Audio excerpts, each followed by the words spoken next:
Attention, vous écoutez un podcast audioactif.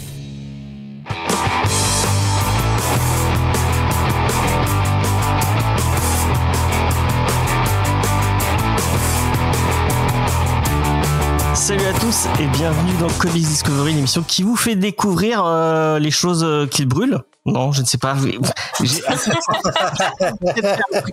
mais il faudrait que je les écrive à l'avance parce que bon, enfin bref.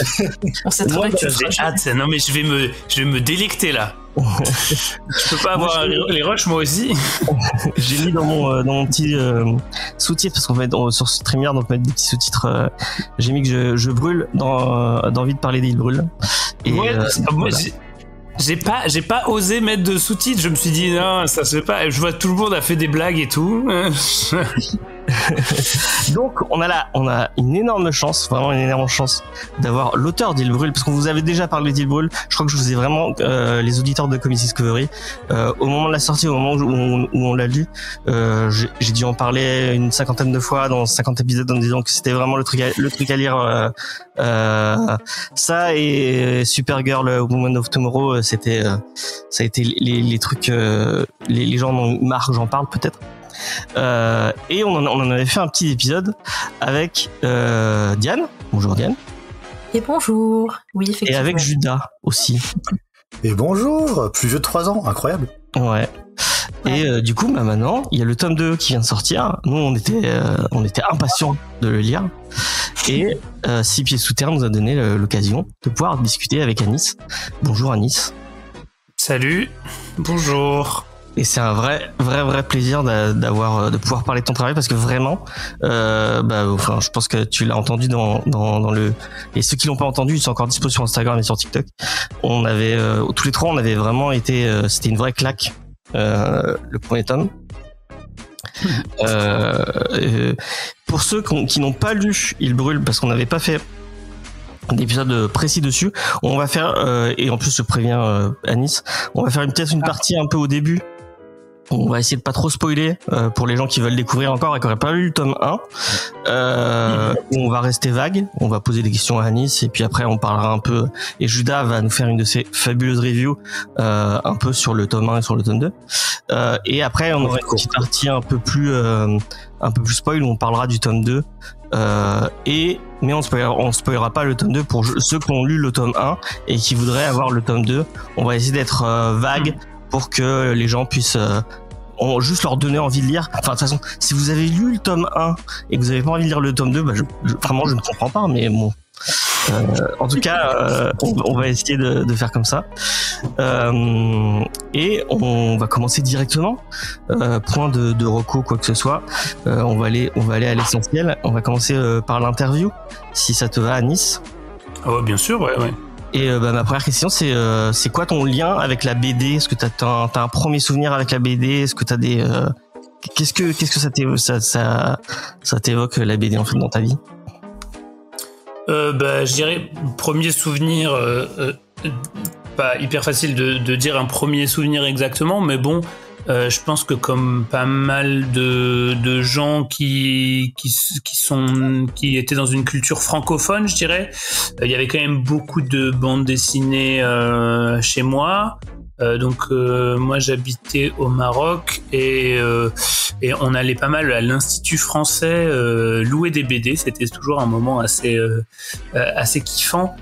Et du coup, j'en ai lu pas mal, un peu comme les classiques, un peu Spirou, Astérix, beaucoup. Et il y avait du Tintin, mais vous savez, je sais pas si tout le monde a ça, mais il y a ce truc de Tintin, ça a une espèce d'aura bizarre, c'est que on lit pas vraiment les textes jeunes. Et du coup, ça a un côté un peu hypnotique, bizarre. Les histoires de Tintin, je me rappelle plus des dessins animés que des BD, mais du coup, il y avait ce souvenir de bande dessinée de Tintin que je feuilletais, que je regardais, et j'étais assez obsédé avec. À l'époque, il était plus en commerce. C'était Tintin au pays des soviets, qu'on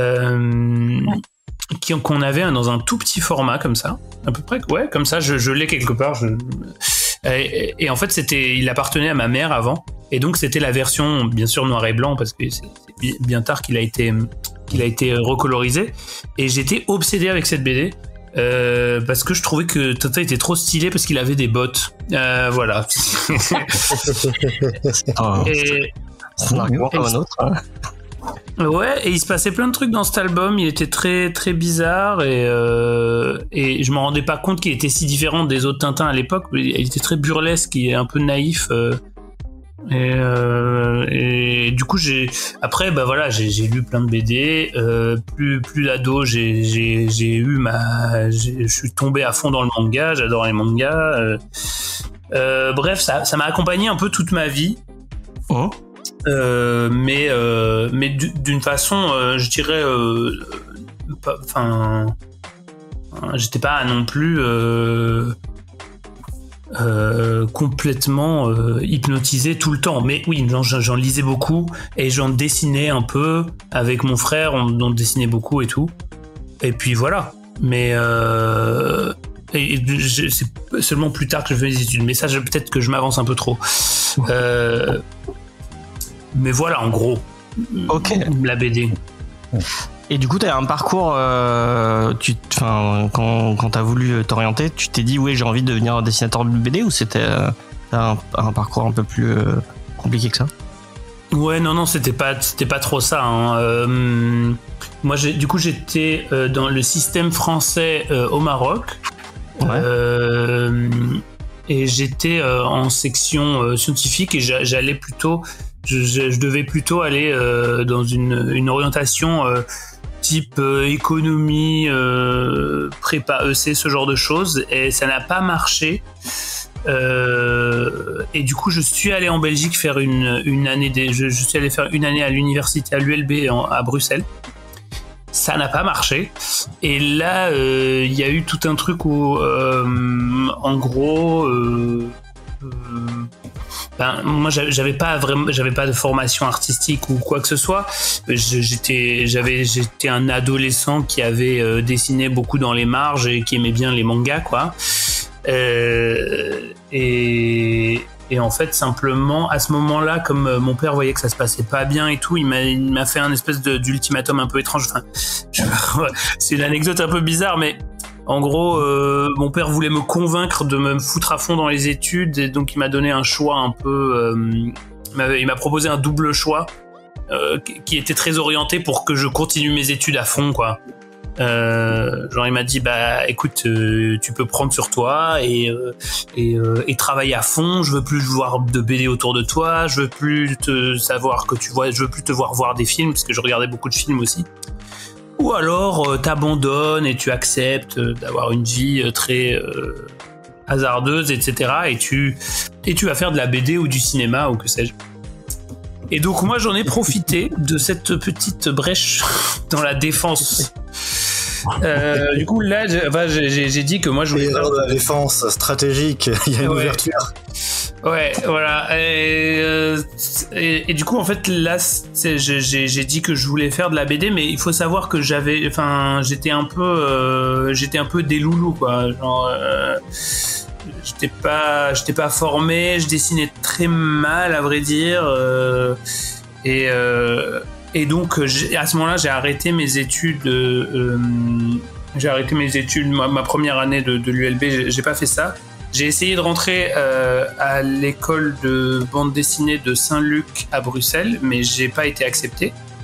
Et après, je suis allé à celle de Liège, qui est une ville en Belgique, si vous ne la connaissez pas, où la rumeur disait qu'ils acceptaient tout le monde, et effectivement, ils m'ont pris.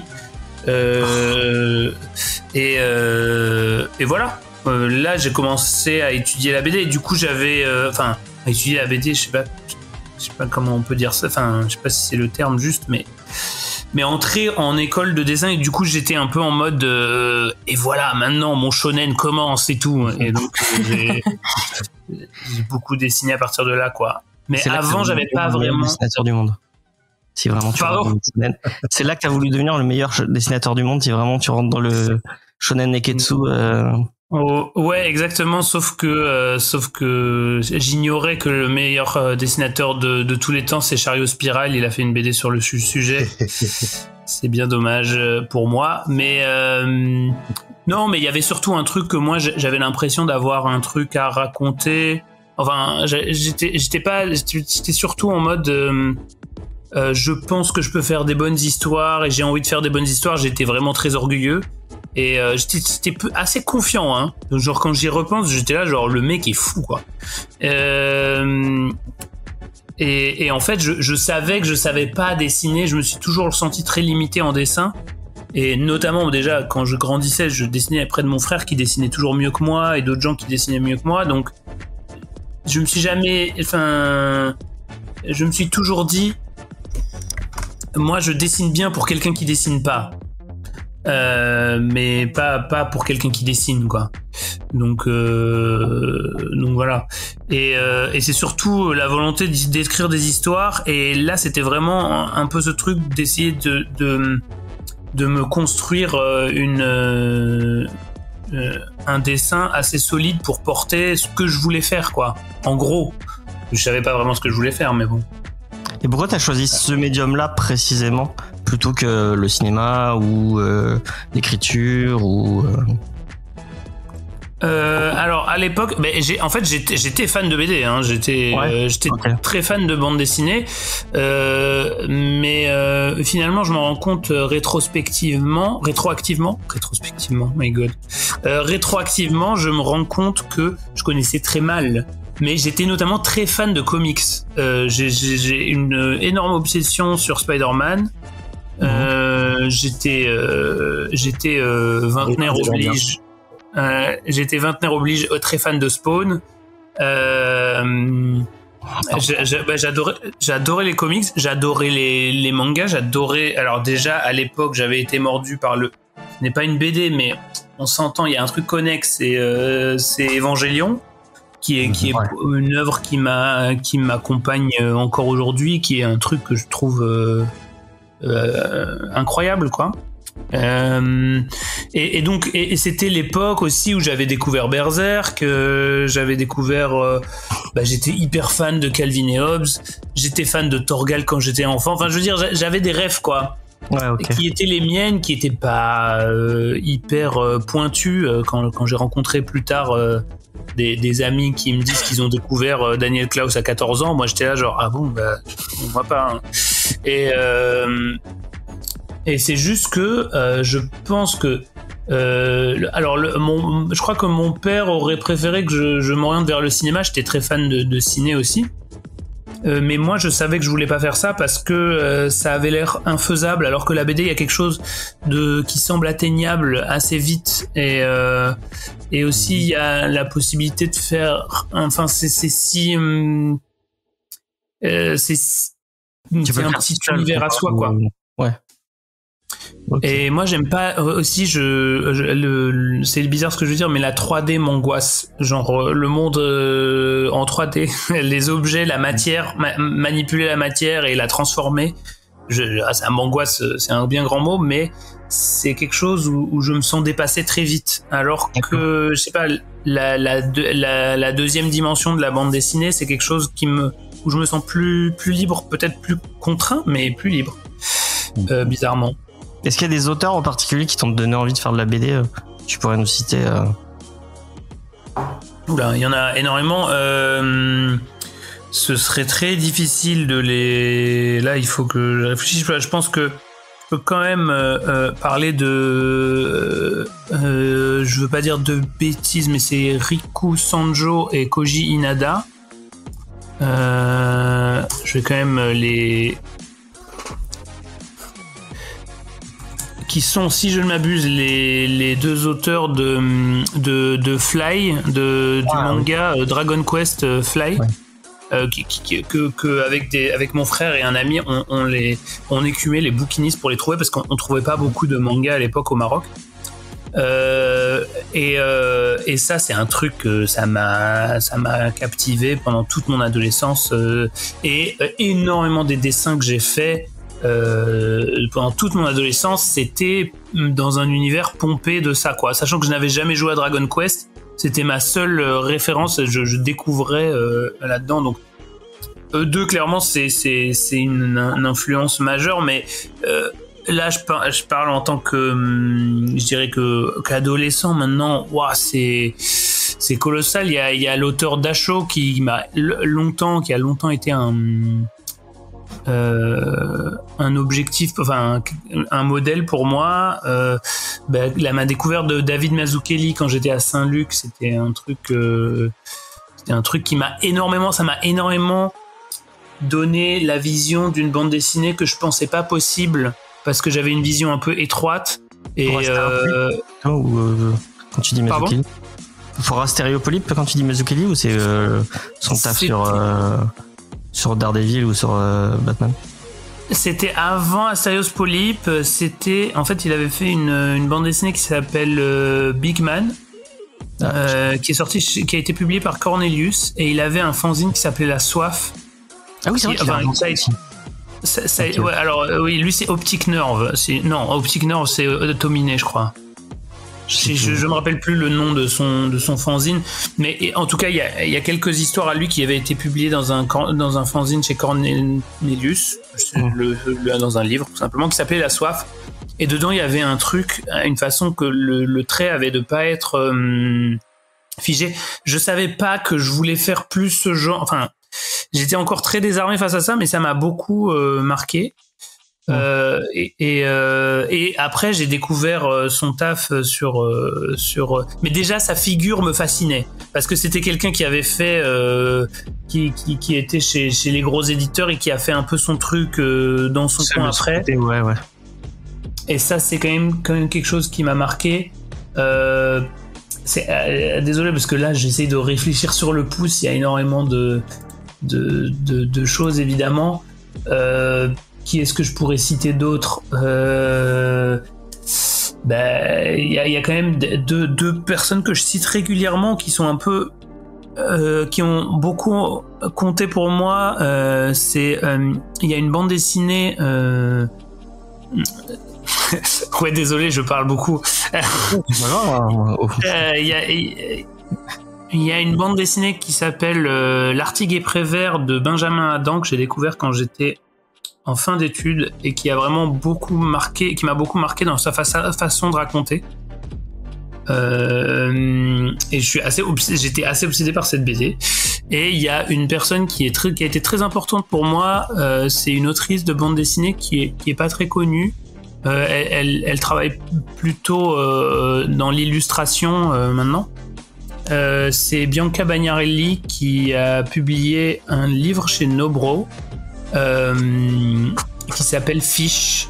C'était un petit format et c'est une personne que j'ai rencontrée en Italie et que je connaissais déjà son travail et j'admirais déjà beaucoup son travail et en fait je l'ai rencontrée en Italie et c'est devenu une amie et une forme de mentor pour moi, et ça a été ma première éditrice en quelque sorte, enfin sur un zine qui a été publié en Italie.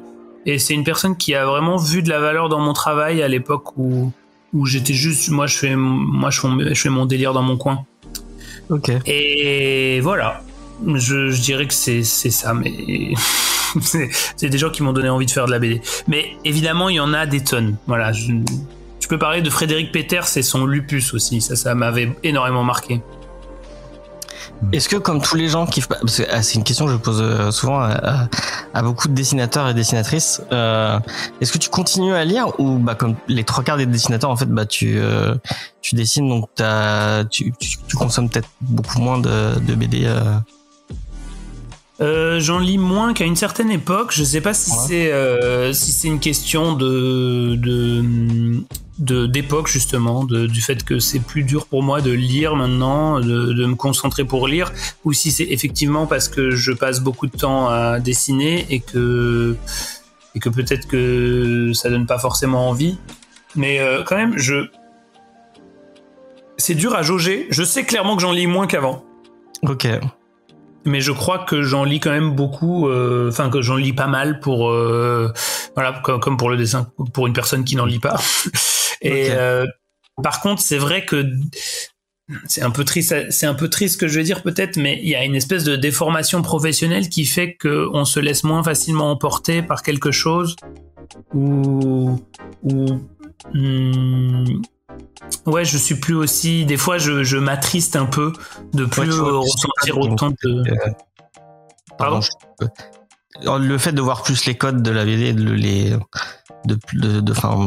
coup, comme tu en fais, c'est peut-être plus facile de se dire d'être moins surpris par une histoire, quoi.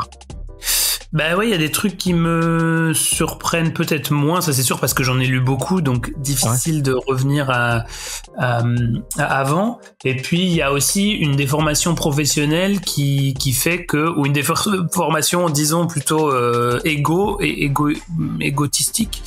ou qui fait que on va se comparer un peu des fois à la personne dont on lit une BD, et c'est un truc, des fois on peut se dire, ah, cette BD, je suis jaloux de cette BD. Et ça, tu peux être jaloux d'une mauvaise façon, ça arrive malheureusement, et tu peux être jaloux d'une bonne façon, en mode putain, c'est trop bien que, mais je suis jaloux, quoi. Et ça c'est une émotion que j'adore quand même. Quand je suis jaloux de quelqu'un qui a fait une BD et que c'est de la bonne façon, c'est. Mais tu vois, du coup, t'as quand même. C'est plus un terrain neutre, quoi, pour toi. Donc surtout quand je lis de l'indé. Ok. Parce que c'est là que je travaille, quoi. Donc je vois plus. Je peux me dire, ah ouais, l'éditeur, drôle de choix de faire ça. Enfin, tu vois, tu regardes un peu les. Alors que par exemple, c'est peut-être pour ça que le manga, ça reste aussi puissant. C'est que à certains égards, j'imagine que c'est aussi parce que c'est tellement un autre monde. Ouais. Je perçois même pas ça comme quelqu'un qui a fait une œuvre. Je perçois juste comme un manga, quoi. C'est différent. Et tu continues à lire du mainstream ou t'es resté très BD indé Bah, c'est rare quand même. C'est assez rare. Il doit y avoir quelques exceptions, mais j'ai arrêté de lire du comics il y a déjà un bon bout de temps. J'ai arrêté. Parce qu'il y a des trucs énormes qui sortent. C'est pas grave, James, tu vas t'en remettre. Mais franchement, il y a des trucs énormes, ça c'est clair. Maintenant, je vois que des fois, ça m'a fait plaisir d'y rejeter un coup d'œil ces derniers temps, parce que de toute façon, le monde du comics, c'est une mythologie dont j'adore parler. J'ai tunnelé une amie il y a pas longtemps sur Spider-Man. J'adore faire ça, bien sûr, c'est énorme. Mais souvent, je trouve que, ça m'apporte beaucoup de déception aussi. Je trouve que l'idée est très dans ma lecture de comics, à un moment, j'étais trop déçu par le fait que les récits me promettaient, et la mythologie du récit était trop puissante et j'adorais, et en fait, le concret du récit me déplaisait assez fort, quoi. Okay. Et du coup, j'avais cette frustration. Donc, j'ai pas arrêté par décision ou je sais pas quoi, c'est juste j'ai perdu le fil, bien sûr. Et il y a plein de fois où je revois des trucs que j'adore ou qui éveillent chez moi une petite étincelle d'avant, quoi. Ok. Donc, tu n'as pas essayé le Ultimate de Hickman en te disant, ah tiens, ça va revenir vers les trucs que je lisais quand j'avais 20 ans, je sais pas quoi, enfin bref. Ouais, Ultimate, ouais. Bah, je lisais Ultimate Spider-Man, moi. Ils ont refait un nouvel Ultimate avec Jonathan Hickman. Ah ouais. Et le dessin. C'est Marco Keketo, je crois. Et c'est super bien. C'est Spider-Man mais adulte avec marié avec Mary Jane et des enfants. Enfin bref. Ok. Une autre histoire. On va repasser. Est-ce que tu veux que j'enchaîne avec je crois que j'ai fini sur les questions du début. Oui, c'est bon. Ouais. Oui, juste un truc. N'hésitez pas à me dire pour l'équipe de votre émission. Si à un moment je tunnel trop, ça m'arrive trop, je digresse beaucoup. Non mais écoute, plus tu parles de choses qui t'intéressent, plus ça nous intéresse. Hein. Ouais, voilà. Oui, moi je parle pas beaucoup et j'ai mis en mute parce que derrière moi il y a du bruit, mais je suis avec attention et c'est très très intéressant tout ce que tu racontes, donc n'hésite pas à faire des tunnels. On est là pour ça. Fan de tunnels. Fan de tunnels, j'arrive. Très bien. Du coup, Judas, tu peux enchaîner sur ta review. Ouais, tranquille, je vais faire ça. Hop. Je vais prendre un petit peu la suite avec ce que, notamment, faire un petit retour du coup sur tes débuts dans la BD. De ce que j'ai compris avec ton site, avec avec quelques infos qui avaient par-ci par-là, t'as plutôt commencé du coup par de l'auto-édition. Donc notamment, tu parles en 2017 de Bruneville, qui est une structure que vous avez créée à 3 pour faire de l'auto-édition, où vous imprimiez au sein d'un atelier coopératif. Et du coup, c'est en parallèle du coup de petits fanzines, de petits ouvrages auto-édités que t'as signé ta première BD chez Vide Cocagne. Ouais, à peu près, c'est ça. Bah oui, j'ai fait beaucoup d'auto-édition et de micro-édition. Brumeville, oui, ça a commencé en 2017, mais avant, j'avais une autre structure qui s'appelait Phobia Press, et avant, j'étais dans un collectif qui s'appelait, le collectif avec mes anciens camarades des études, qui s'appelait Salade de frites. Et puis bah je connaissais plein de gens dans le fanzine, donc plus t'en fais, plus tu connais de gens, donc j'ai fait c'est une scène qui est assez vivante en Belgique. Ah ouais carrément, mais en France en général je dirais, et en Belgique aussi, à Bruxelles aussi. En fait aussi moi j'étais à Liège, et Liège il y en a pas mal aussi. Mais oui, mais c'est une scène assez vivante de manière générale, un peu petite quoi. Mais et donc effectivement, oui, je faisais du coup du fanzine. Et ce qui s'est passé surtout, c'est que à l'époque où j'ai envoyé les dossiers pour Comme un frisson, là j'avais pas encore Brumeville. J'avais Phobia Press. Et en fait, Comme un frisson, c'est sorti en 2017, et en même temps qu'on a fondé Brumeville à peu près. Je sais plus exactement qu'est-ce qui est venu d'abord, mais c'est juste que j'étais un peu j'en avais un peu marre d'être tout seul derrière un stand. J'avais envie de refaire des trucs avec des amis. Et comment ça marche ? En fait, tout simplement, moi, le fanzina et la micro-édition, ça a été beaucoup mon premier accès à mon langage personnel de faire de la bande dessinée, quoi. Je dirais que c'est un truc qui m'a ouvert la possibilité au fait de me dire je vais fabriquer des objets où je peux raconter les choses un peu comme je veux. Je pense que c'est un truc assez naturel pour beaucoup de gens qui se lancent dans la BD ou qui sortent d'école d'art. Et simplement, en fait, j'avais fait plusieurs histoires courtes pour plein de fanzines à gauche à droite, et c'est comme ça que je concevais ma pratique, en fait. Et tout simplement, je me suis dit, je vais lancer mon premier projet d'édition, et j'ai envoyé un dossier pour avoir une bourse, et je devais attendre, si tu veux, la réponse de cette bourse. Et à ce moment-là, du coup, j'étais sorti des études, et je suis parti à ce moment-là en Italie pour travailler avec un festival de bande dessinée, avec un échange, avec une bourse d'échange culturel. Et en fait, pendant ce temps-là, pendant que j'étais en Italie, je me suis lancé dans un espèce de projet bizarre qui s'appelait Lâcher les chiens, et où je faisais une bande dessinée par semaine, et je la faisais très rapidement parce que j'avais fait récemment une bande dessinée pour le fanzine d'amis à moi qui m'avait pris beaucoup de temps, et à la fin j'étais très frustré parce que je n'aimais plus l'histoire le temps que je finisse. Ça m'avait demandé d'être très pointu sur certains aspects graphiques, et en fait ça m'avait hyper frustré. Et du coup l'idée de Lâcher les chiens, c'était de faire quelque chose de très impulsif, très vite, et je faisais une BD en un jour, et j'avais juste une idée de base. Et en c'est fait, pour ça qu'il y a une édition italienne du coup. Ouais, exactement. Et c'est celle que justement Bianca Bagnarelli, dont je parlais tantôt, c'est ce qu'elle a édité avec sa structure qui s'appelait Délébilé.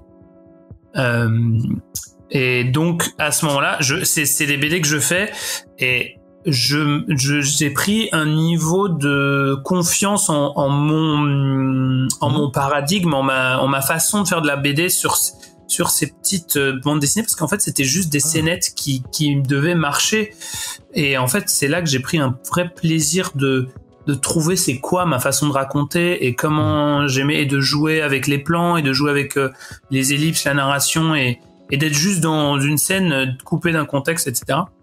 Et en fait, après ce laps de... Je travaillais encore dans le festival quand j'ai eu la réponse de la bourse qui me disait que j'avais la bourse. Et à ce moment-là, j'ai commencé à chercher des éditeurs. Mais bon, tout ça s'est fait un peu en même temps. Enfin, j'ai jamais arrêté le fanzine pour me mettre à l'édition à compte d'éditeur. Preuve en est que j'ai continué à en faire et que j'en fais encore. Bon, il y a un facteur temps qui est affecté, ça c'est sûr, hein, mais oui, c'est quelque chose de très important pour moi et qui est une pratique, je dirais, parallèle des livres à compte d'éditeur. Enfin, c'est un truc que je dis souvent, quoi. D'ailleurs, du coup, Il brûle, c'est un projet qui commence pour toi, du coup, en auto avec Brumeville. Donc, c'est en janvier 2019 que tu sors un premier numéro de 32 pages. Il y avait à petit tirage, a priori, qui sera suivi. Donc, le premier numéro s'appelle Cendre. Il sera suivi d'un deuxième numéro qui est à la fin de l'année qui s'appelle Rivière. Ah, ouais, génial. Donc, les deux font 32 pages. Est-ce que le troisième est sorti au final? Parce que j'en ai pas trouvé de trace sur Internet. Ouais, il est là. Je mets plus mon site à jour depuis bien trop longtemps.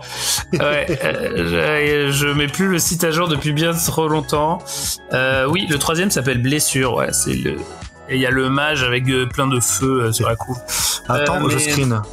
Ah ouais, bah, si tu veux, mais la qualité est immonde. Mais pas de souci. Est-ce que du coup est-ce que ces 3 volumes du coup que t'as là, est-ce que ce sont eux qui ont été compilés dans le premier tome du coup Cendre et Rivière qui est sorti chez Six Pieds Sous Terre en 2022? Du coup les 3 zines constituent je veux pas dire de bêtises, les 87 ou 86 premières pages du livre sur 220.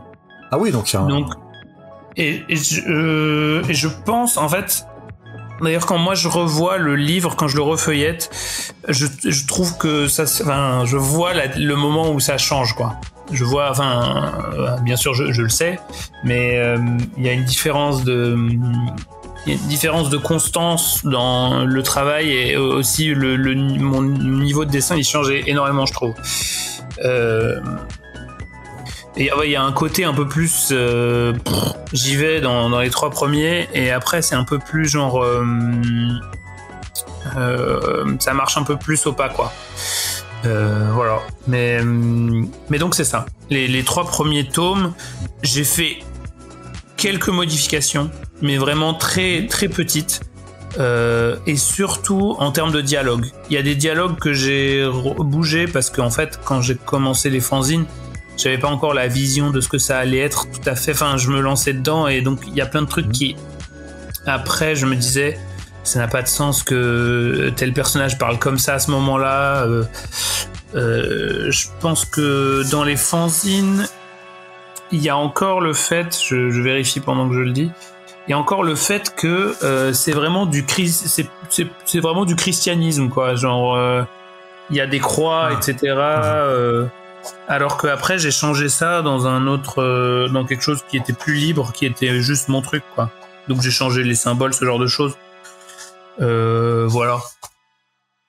Ok. Et comment ça s'est passé du coup, le fait du coup de trouver un éditeur pour cette histoire-là?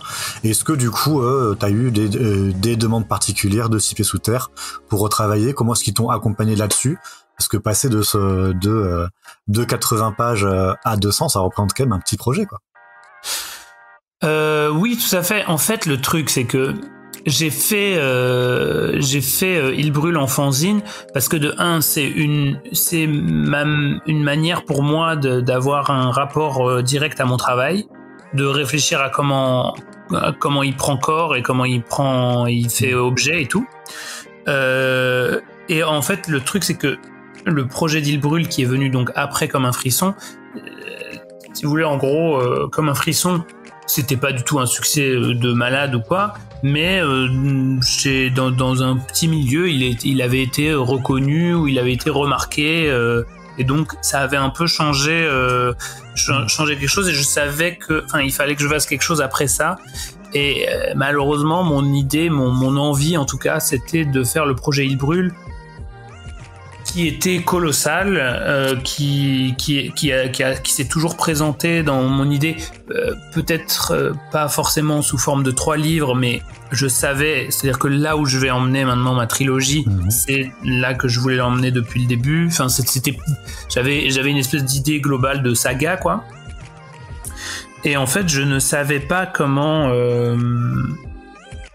Je me rendais compte que c'était casse-gueule, que ça n'avait pas de sens, que j'allais proposer un truc médiéval fantastique, mais aussi un peu bizarre, intimiste, à des éditeurs, et que j'étais personne, et que ça allait être probablement en noir et blanc ou en bichromie, et que personne ne voudrait une série qui fait ça. Enfin, je savais pas quelle forme ça allait prendre. Enfin, j'étais un peu perdu, mais je savais que je voulais raconter ça, quoi. Je savais que c'était là-dessus que je voulais taffer.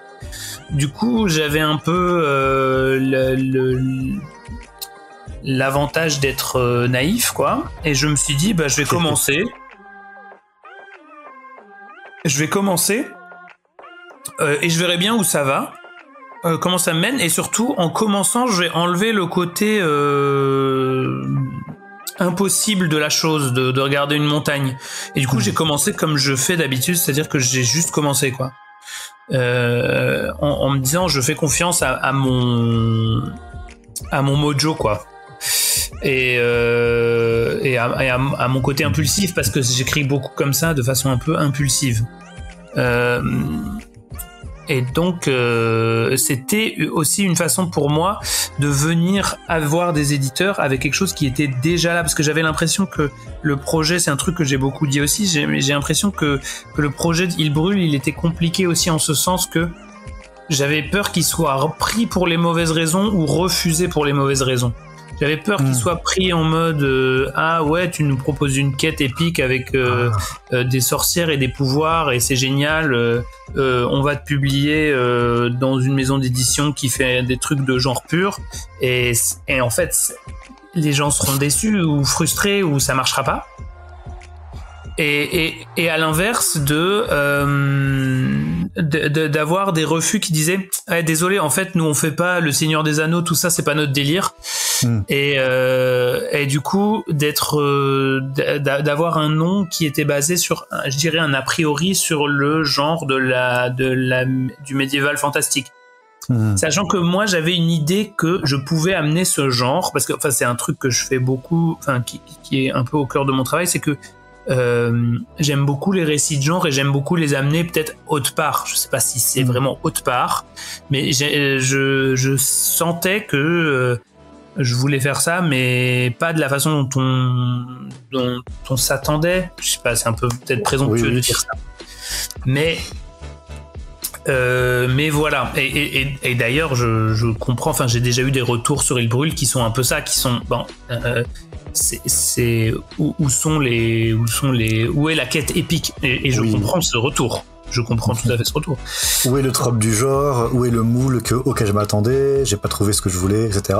Mais au final, c'est ça, en fait, ce que t'as fait, t'as vraiment changé, t'as vraiment pris un moule qui était un peu différent, qui avait des angles un peu différents et qui a fait ce résultat-là. Pardon, je me suis un peu égaré, j'ai commencé à répondre. Non, pas du tout, non, je t'en prie. Mais oui, par exemple, moi je n'aime pas vraiment faire du world building, et et du coup, il y avait plein de...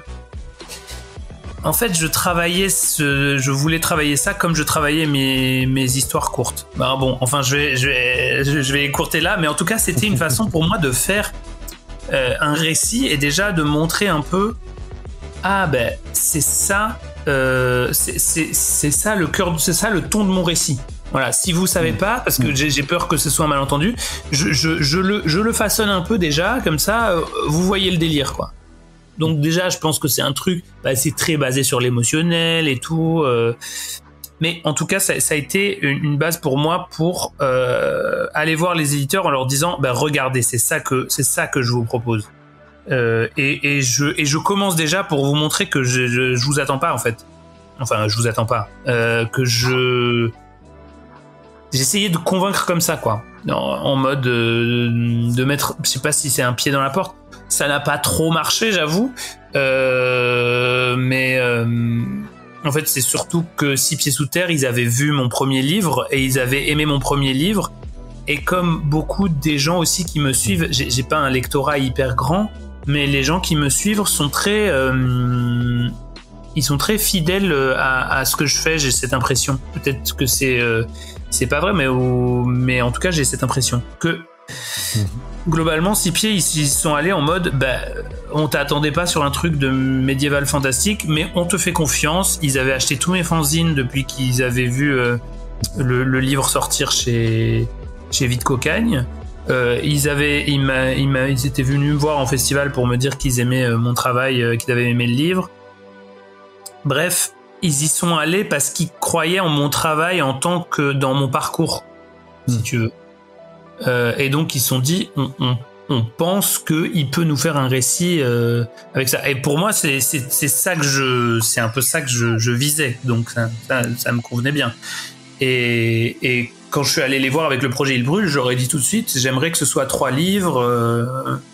Et ce sera comme ça, il y a un livre où c'est à peu près ça, un livre à peu près ça, un livre à peu près ça, quoi. Voilà. Moi j'avais une question par rapport à... Parce que j'ai pas vu... j'ai pas eu la chance encore de jeter un coup d'œil au reste de ton taf. Et j'ai lu que Il Brûle.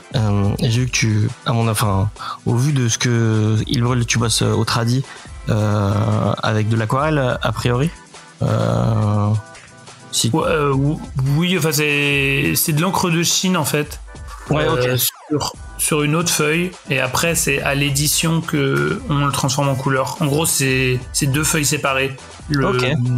La couleur et le noir et le trait. En fait, c'est simplement des gris.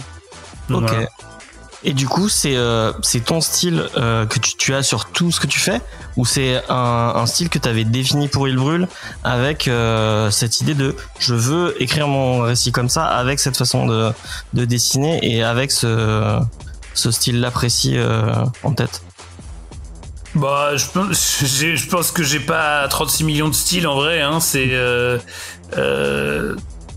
C'est mon style. Après, le style d'Il Brûle, c'est-à-dire qu'il y a un algorithme, n'importe quoi, un paradigme à définir quand tu fais un livre et un cadre. C'est-à-dire que par exemple, je peux rarement, dans Il Brûle, faire des...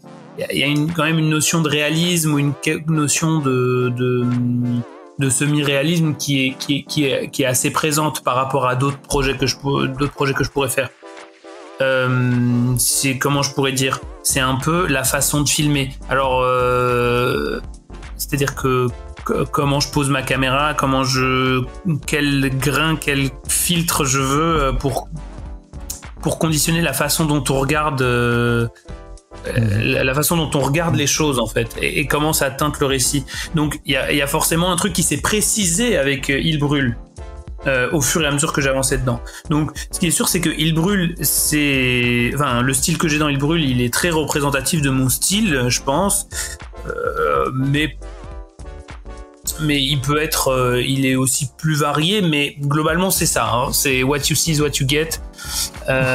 Et surtout, là c'est mon 2e livre d'Il Brûle, j'ai fait 450 pages de ce truc. Mon style a aussi été conditionné par ce projet. Genre là maintenant, clairement, peut-être que vous me direz l'inverse, mais je vois que le tome 2 n'a rien à voir. Il y a vraiment des choses qui se sont développées dans le style par Il Brûle et au sein de ce style précis. Mais voilà, plutôt que d'autres styles, je dirais que dans d'autres livres, il peut y avoir d'autres codes graphiques ou d'autres outils de dessin que j'ai pu mettre dans la grammaire du livre. Voilà. Ok. Et je crois que... Il y avait Diane qui avait une question, si tu veux. Oui. Oui, non. Tout à fait. Si. Juste, je trouvais plus le bouton pour me démute. Oui, j'avais une question par rapport au fait par rapport à la lassitude, parce que tu disais que avec Lâcher les chiens, t'avais ce truc d'écrire une BD par semaine, d'avoir un truc plus impulsif, parce que le projet d'avant, t'avais un peu pris tout ton temps et tout, et du coup, Il brûle, c'est quand même un projet immense. T'as pas fini en plus. Comment ça va? Est-ce que tu l'aimes encore, Il brûle? Je pense que oui, mais voilà. Du coup, je me demandais un peu quel est ton rapport à ce format qui est quand même très long. Oui, le format très long là, c'est extrêmement dur. C'est vraiment super dur. Et après, c'est moi qui, c'était mon caprice. Donc voilà, je ne peux m'en prendre qu'à moi-même. Alors le projet Il brûle, moi je l'adore. Je l'adore énormément. L'enjeu justement, c'est comme tu dis, c'est de pas s'ennuyer en fait. Mais je dirais même plus que ça, c'est de pas. L'enjeu pour moi, hein, parce que justement, autour de moi, il y a évidemment, j'ai beaucoup de collègues qui sont la seule personne à faire des séries dans le monde. Et je suis très admiratif de la façon dont certains de mes collègues ont pu le gérer, ont pu prévoir à l'avance. Et je me suis un peu confronté à la réalité du fait que pour moi c'était dur. Pour plusieurs raisons, je pense, mais pour des raisons qui sont pas des mauvaises raisons. Je sais pas comment dire. Je vais essayer de m'expliquer. J'ai pas envie que ça devienne que je vienne pointer dans Il brûle, parce que c'est un projet qui est important pour moi, où moi j'y vois beaucoup de choses, j'y projette beaucoup de choses, et je me sens proche de ce projet. Je me sens proche des personnages, j'ai envie de... Voilà. Bref, il est important pour moi. C'est mon petit bébé, quoi. Et je ne veux pas que ça devienne un projet que j'ai pensé d'une telle façon il y a maintenant déjà 6 ans, et que aujourd'hui je me retrouve à simplement imprimer l'idée que j'ai eue il y a 6 ans. Oui. Donc il y a énormément de choses. Je vous ai dit tantôt que, par exemple, dès que j'ai présenté le projet, et je savais, j'avais un livre là-dessus, un livre là-dessus, un livre là-dessus, et c'est resté assez clair, assez dans cette idée-là, pardon. Mais il a fallu pour moi. En fait, il y a beaucoup de choses qui ne sont pas précises du tout dans Il brûle, quoi. C'est-à-dire que là, par exemple, je vous dis, j'ai fini le 2e, la fin était extrême. Les 6 derniers mois, c'était très intense. Et en fait, là, je sais des choses sur le tome 3, bien sûr, et je sais globalement où ça va, mais je vais me lancer dans l'écriture et je vais découvrir des tas de choses. Ouais. Oui, tu te laisses une liberté quand même dans tout ça, quoi. Ben oui, en fait, parce que si j'en avais pas, et c'est un truc que j'ai appris avec mon premier livre, c'est que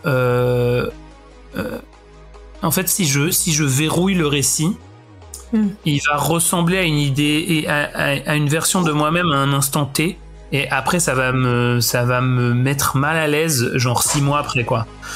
Alors que en laissant ça possible, je me laisse plein de découvertes, je me laisse plein de possibilités. Donc le tome 2, alors là je commence à avoir un tout petit peu des retours, et moi j'avais l'impression d'avoir complètement changé d'ambiance, et manifestement les gens n'ont pas l'air de se le dire, donc voilà. Mais comment dire, Je suis d'accord pour le coup. On en parlera après, mais... D'accord.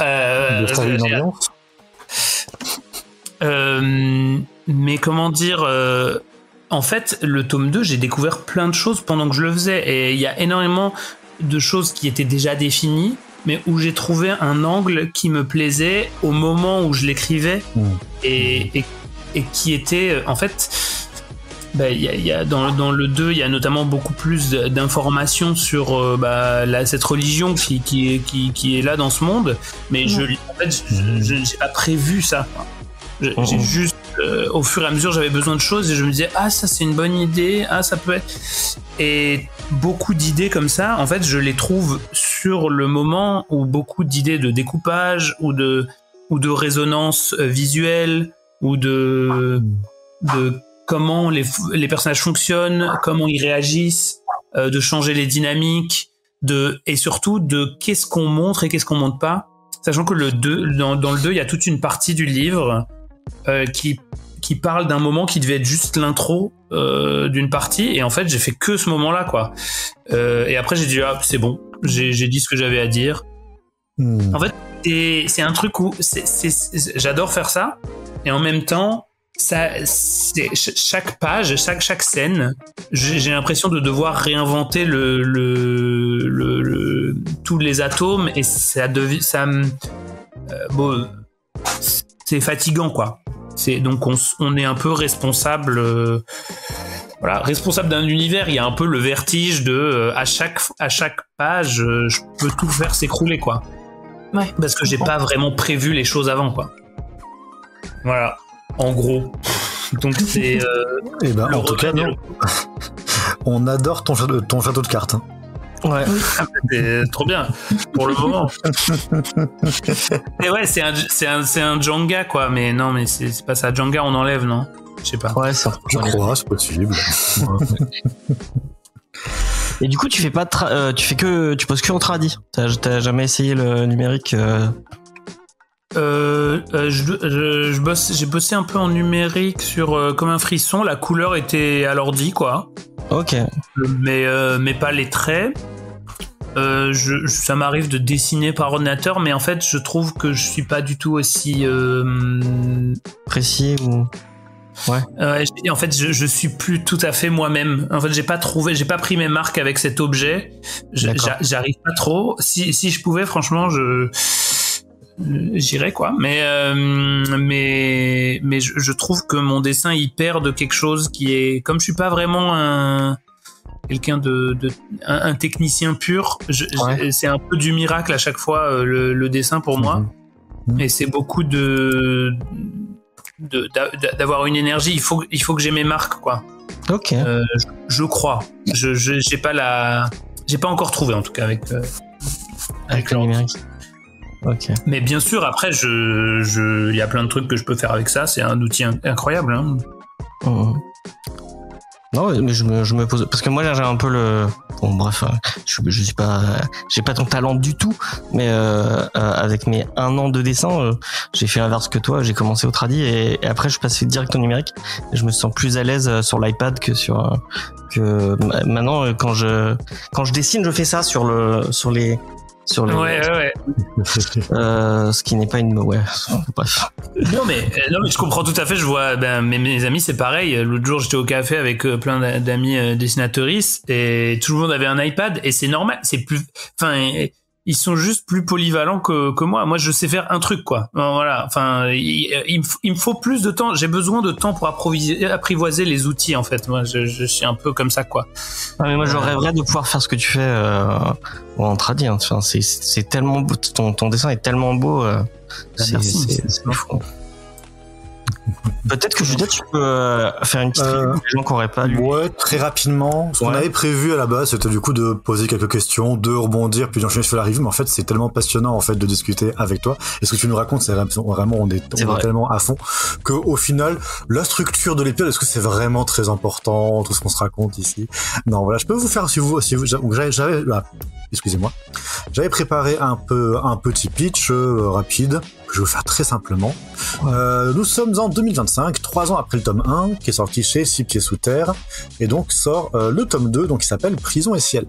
Pour redonner le pitch, nous suivons les aventures de 3 enfants poursuivis par l'Inquisition, 2 sorcières, Pluie, la grande, combative, et Ongle, durement marqué et plus sensible aux voix étranges de la forêt, qui sont aidés par un garçon, Georges, qui va découvrir leur univers, leur traumatisme et leur pouvoir au fil de leur fuite. Cette suite, après la fin brutale du premier tome, nous a réservé quelques surprises déroutantes et une évolution bouleversante pour le personnage, mais nous vous laissons le découvrir, car c'est assez difficile de parler d'un tome 2 sans mentionner le tome 1, et celui-ci nous avait déjà beaucoup marqué à l'époque.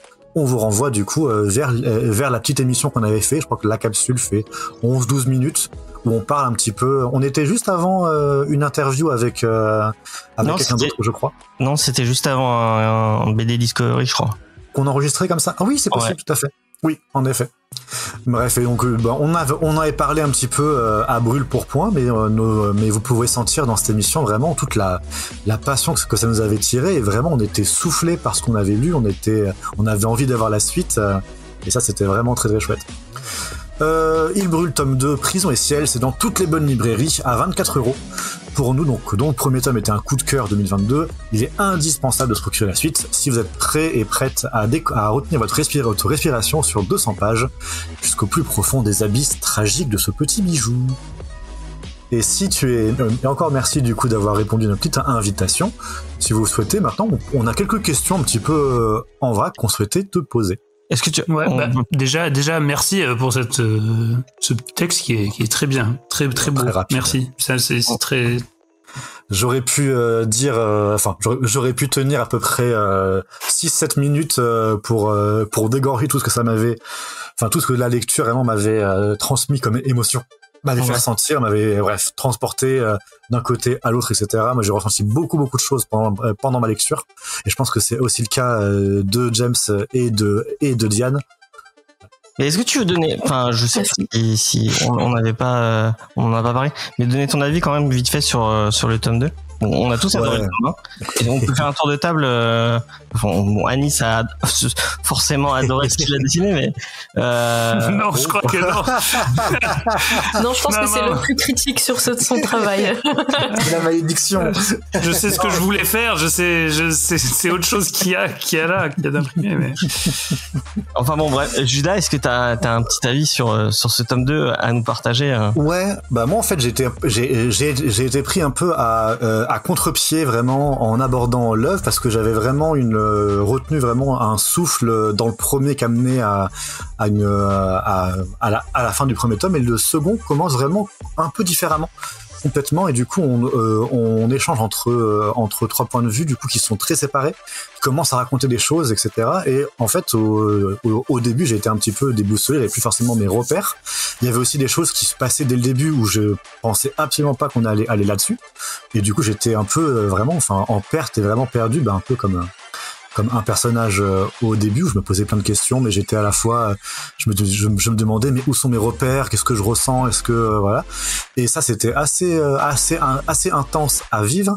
Puis après est arrivé le reste du bouquin où il y a un passage central qui m'a fait mal, quoi, que j'ai trouvé, qui m'a transporté, qui m'a fait vivre des choses super chouettes.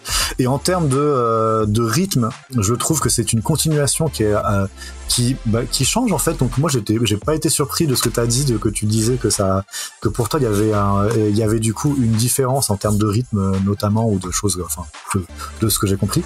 Et en moi c'est vraiment un truc que j'ai ressenti, mais qui était en fait vraiment super intéressant à suivre, et puis qui a vraiment emmené autre part tout ce que je pouvais ressentir pour les personnages, tout ce qui me faisait ressentir, et tu m'as emmené dans des coins que je soupçonnais pas, et qui me rendent fiévreux de voir la suite. C'est trop bien.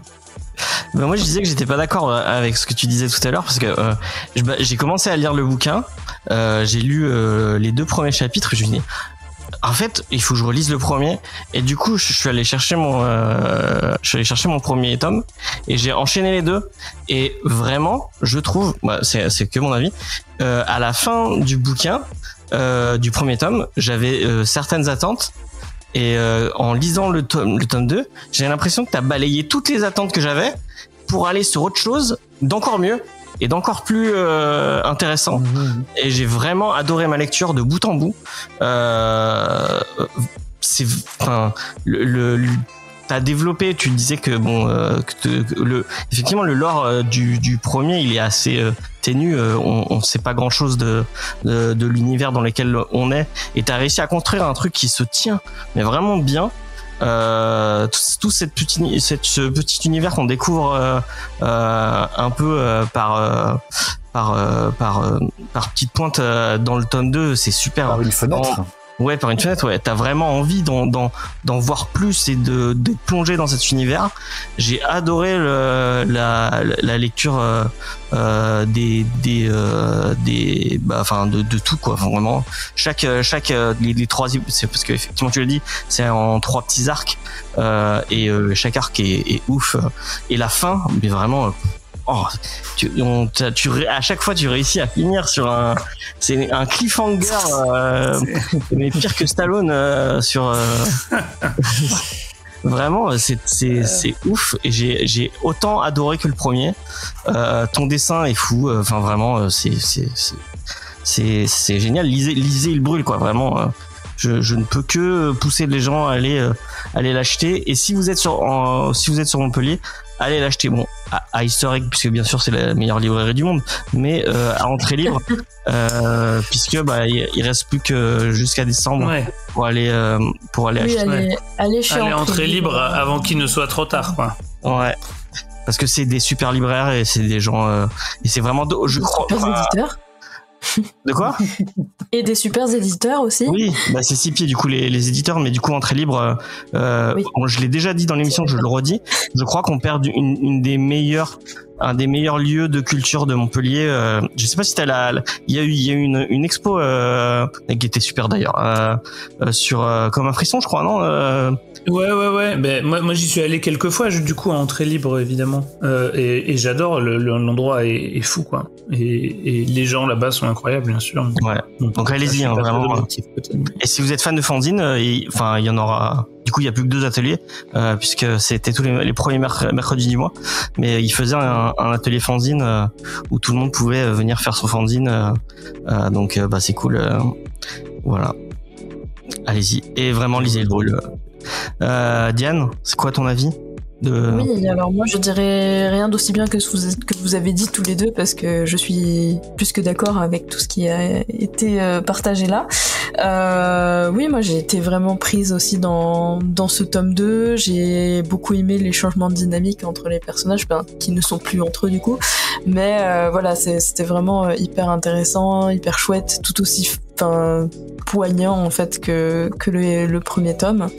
Et oui, j'ai tout ce qu'a dit Judas était j'arriverai jamais à faire une review aussi cool, mais non, franchement c'était voilà, franchement, si vous aviez aimé le premier tome, clairement il faut lire le deuxième. Ça vous prendra aux tripes de la même manière, et voilà. Et maintenant on va te mettre la pression pour le tome 3. Il y a une vraie évolution dans les personnages. Je sais pas si t'es d'accord avec moi, Diane. Il y a une vraie évolution dans les personnages. T'as réussi à les faire grandir et à les faire et à les faire évoluer avec ce tome 2. Même graphiquement, il y a des nouvelles choses aussi, en termes de couleurs, en termes de traits, la petite partie où elle va se droguer, on a un dessin encore plus naïf qui apparaît. Enfin, c'est vraiment assez intéressant aussi de voir ces petites libertés, ces pas de côté que tu prends. On voit que tu navigues dans ton univers en étant plutôt à l'aise, donc c'est chouette aussi de voir tout ça. Ouais, j'essaye. En tout cas, c'est l'impression que tu donnes. Après. Merci déjà pour ces 3 retours qui font vraiment plaisir. J'aime bien que James, tu sois pas d'accord avec Judas, mais globalement t'es d'accord avec Judas en fait. Parce que t'as dit, moi je suis pas d'accord. Je suis pas d'accord avec le fait que tu comptais fait des retours, comme quoi il y avait pas de trucs tu disais qu'on t'avait pas fait de retour, comme quoi il y avait un changement radical entre les deux, entre les deux tomes. C'est ça que oui, c'est ça. Ah d'accord, ok. J'avais pas saisi. Non, mais ça. Moi c'est bon, il m'a perdu. Hein. Pardon. Moi aussi j'avais compris que James n'était pas d'accord avec Judas, donc. C'est moi qui va m'étirer. Moi j'avais compris, puis il a expliqué et j'ai plus compris. C'est pas grave, on passe à autre chose. Mais Non, ça me fait vraiment plaisir que vous ayez noté ça. Et ce que t'as dit, James, il y a quelque chose de... Judas, toi, t'as dit ça, que t'étais perdu et que que tu savais plus trop où t'étais, et c'était un sentiment que je voulais reproduire, que je voulais donner, quoi. Et James, t'as dit ça aussi, et je suis trop content que tu l'aies dit, parce que c'est vraiment ce que je voulais. C'est que t'as dit que le livre balaye tes attentes. Ouais. Et en fait, il va autre chose, parce que je sais pas, on peut peut-être en parler un peu quand même. C'est un livre que j'ai fait pour essayer c'est un livre de deuil, qui est un deuil du 1, quoi. C'est-à-dire que le 1, la lancée prise dans le 1 n'arrivera pas, quoi. Il n'y a pas une continuité de ça. Et du coup, c'est toute une, pour tous les personnages, et il y a un rebattement des cartes qui est que ce qu'on croyait, cette espèce de petit monde qu'on a eu dans le 1, il doit être tué dans l'œuf, quoi. Ouais. Donc, ça passe notamment par ce truc que je voulais faire, de séparer strictement les personnages, quoi. Que j'ai un peu enfreint en vérité, mais d'une manière spéciale, alors ça va. Mais par le rêve, l'imprécision ou l'incertitude, quoi.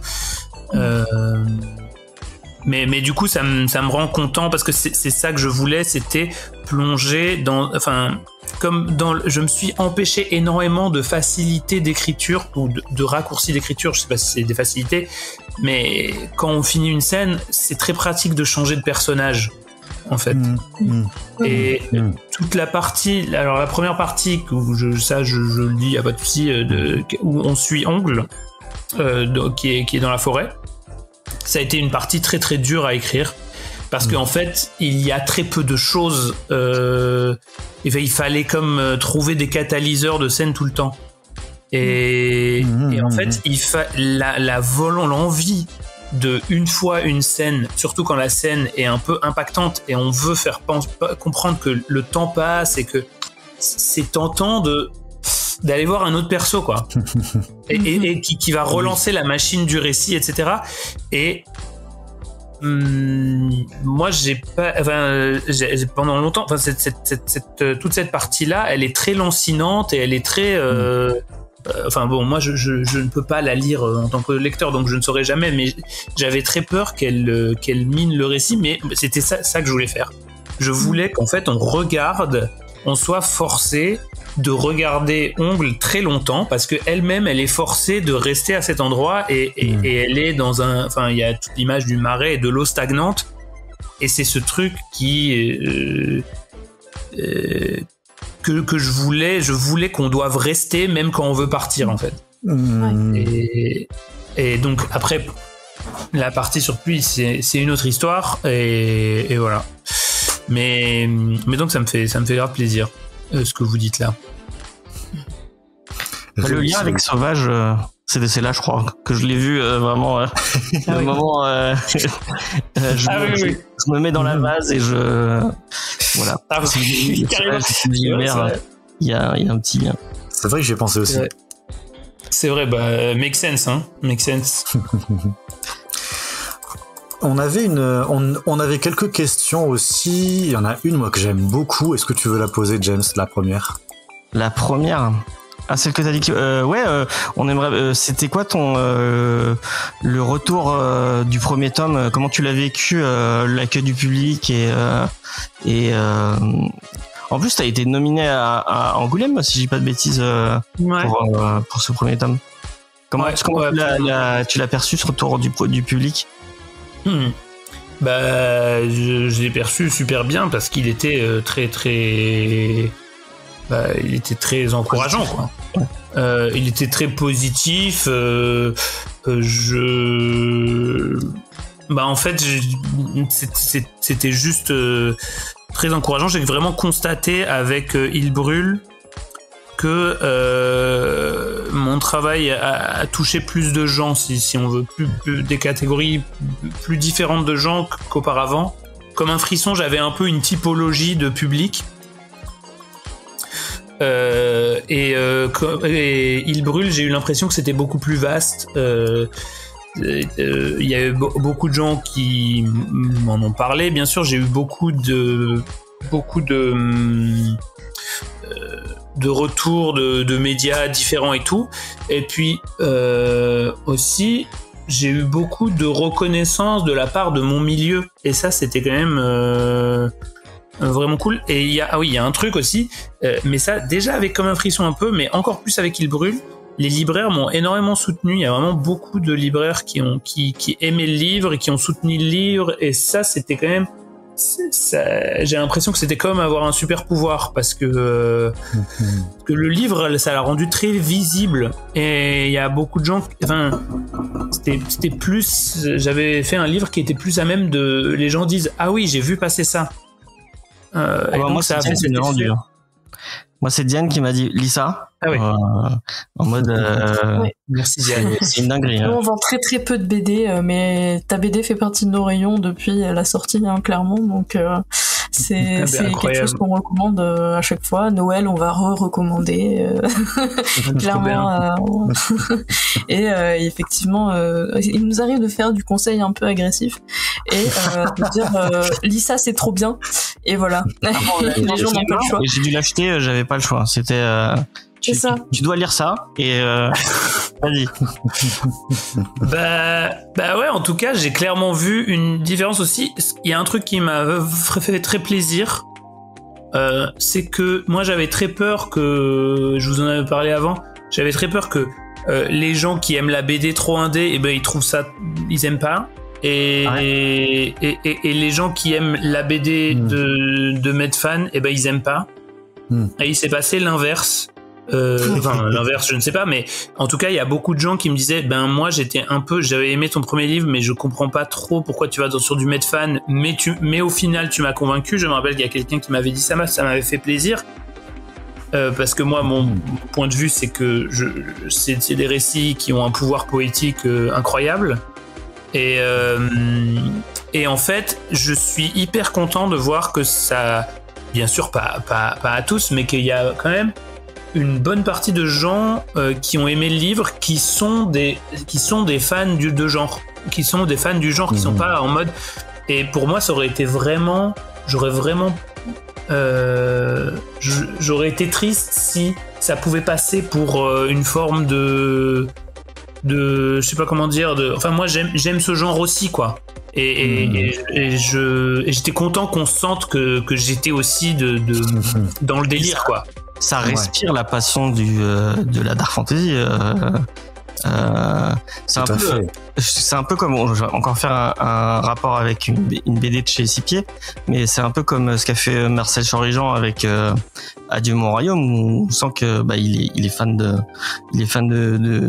BD fantastique. Et moi, si je pouvais faire un JDR dans le monde de Il brûle, il y a moyen, hein, vraiment. Excuse-moi, j'aime trop mes personnages de jeux de rôle pour les mettre là-dedans. T'as qu'à les mettre en position de pouvoir, Judas. Oh non, c'est pire. C'est sûr. En plus, avec James particulièrement, je suis pas sûre. Il va brûler tout le monde, voilà. Enfin. Non, mais du coup, ouais. J'avais une question par rapport justement à cet aspect dark fantasy, parce que moi, c'est un truc qui me passionne, que j'aime beaucoup, cet aspect-là. Donc ce qu'on va qualifier de dark fantasy pour les auditeurs qui ne sont pas forcément familiers, ça va être des univers fantasy médiévaux avec une violence qui est poisseuse, des personnages qui souffrent atrocement, un horizon qui est pratiquement dénué d'espoir, et tout ça c'est quelque chose qui nous interroge aussi à nous demander, mais qu'est-ce qui fait que ces partis pris-là font bouger des émotions en nous? Mais quel est le sens qu'on peut donner à la souffrance de personnages de fiction, qui est souvent en fait au cœur de ces histoires? Et moi, ça m'intéressait du coup de voir un petit peu qu'est-ce que toi tu pensais de ce que apportait du coup ce genre de récit. Là, on va rentrer dans le truc un peu plus deep. Hein, et on est en philo. Ouais, alors c'est une bonne question. Je pense que je vais répondre peut-être en deux trucs, c'est-à-dire est-ce que ça que ça peut développer ce truc de dark fantasy, mais de trop de trucs un peu d'horizon bouché en général, parce que voilà, parce que c'est pas, pour moi, c'est pas uniquement dans la dark fantasy que ça m'intéresse. Et je vais aussi répondre, je crois, pour ce qui est Il brûle, parce que parce que j'ai une position qui est un peu différente, quoi. Je dirais que là, il y a un truc que j'ai créé et que je propose aux gens, et il y a un truc que j'aime dans mon petit coin et que voilà. Et alors déjà sur la dark fantasy, bon, moi ça me va très bien qu'on dise c'est de la dark fantasy ou de la low fantasy. Moi je m'en fous un peu en vrai. Quelle fantasy c'est juste un monde que j'ai choisi, j'ai le loisir d'y inventer comment ça marche.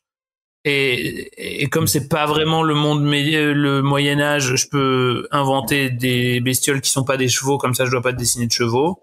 Je peux aussi inventer une religion. Je peux décider que c'est comme ça, que les noms ressemblent au nom d'un pays en Wallonie. Je fais tout ce que je veux en fait. Ça, c'est surtout ça, et ça me permet d'inventer un monde où je dois pas me renseigner sur certaines règles pour inventer une situation et une scène. C'est une des choses qui m'intéresse et qui me rend libre dans mon écriture. Ça j'aime bien. Maintenant, pour ce qui est de la dark fantasy, voilà, une de mes grosses influences, c'est le manga Berserk, qui est excellent, mais qui est aussi très problématique à plein d'endroits. Je pense que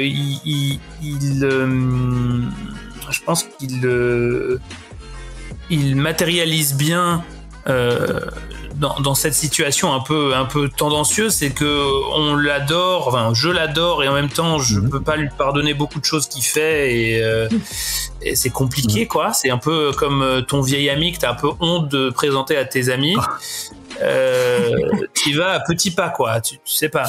Mais en fait au milieu du truc putassier, du truc hyper edgy qu'il a fait, il a touché des zones de vérité émotionnelle qui sont incroyables quoi. Et effectivement, je suis aussi très fan, voilà, je suis très fan du cinéma de Lars von Trier, que j'ai découvert quand j'étais ado. Et évidemment, ado, j'étais comme un dingue. Maintenant, je vois qu'il y a des trucs qui sont un peu, c'est un peu bizarre dedans, mais malgré tout, ça continue à me fasciner. Il y a quelque chose dans un horizon bouché, comme tu dis, de se projeter dans une situation qui, en fait, elle semble éloignée, elle devient tout de suite cathartique. C'est comme beaucoup de gens qui sont angoissés, qui regardent des films d'horreur et ça les libère. Je sais pas, c'est pareil. Moi, ça me libère de voir des choses horribles qui se passent, et je trouve dedans qu'il y a une poésie qui est éloignée du réel, mais qui est comme une espèce de catalyseur, j'ai déjà dit catalyseur peut-être, mais comme une loupe qui permet d'observer les choses, un phénomène mais comme grossi, exagéré, et aussi de l'extirper du réel, qui est un monde complexe où il n'y a pas de solution, et en fait on peut l'amener sur un terrain d'extrême qui est je dirais pas manichéen, mais on peut l'amener dans des trucs hyper extrêmes, comme par exemple je suis très friand du cinéma de John Carpenter aussi, et c'est quelqu'un qui est obsédé par l'image du mal absolu.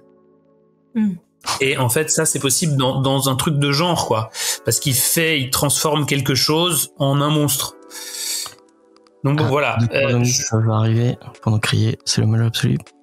Pardon. J'ai une private joke avec Faye, donc qui est le docteur Loomis, qui dans Halloween crie tout le temps c'est le mal absolu, c'est le mal. Voilà, exactement, dans Halloween, voilà. Le tueur, c'est pas juste un mec qui s'échappe d'un asile, c'est le mal quoi. Oui, c'est le mal absolu. C'est énorme. Bon ouais, j'adore. Qu'est-ce que vous voulez que je vous dise, j'adore. Et oui, je sais pas pourquoi, j'adore voir des gens qui souffrent, c'est terrible. Il faut que, en fait, il y a une forme, mais en fait, il y a une limite. une espèce de barrière. C'est difficile de la juger, mais en fait, pour moi, il y a un endroit où c'est cathartique et il y a un endroit où c'est du torture porn et c'est dégueulasse.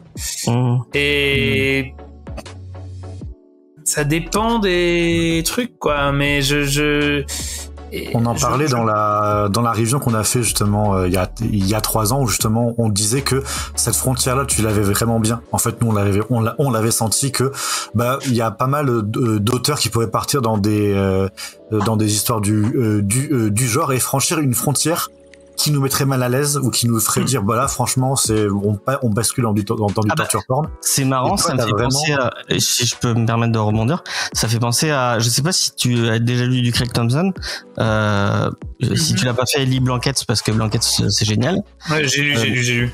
Mais je sais pas si t'as lu Habibi, et du coup Habibi, moi je trouve que Habibi passe la frontière qu'il devrait pas passer.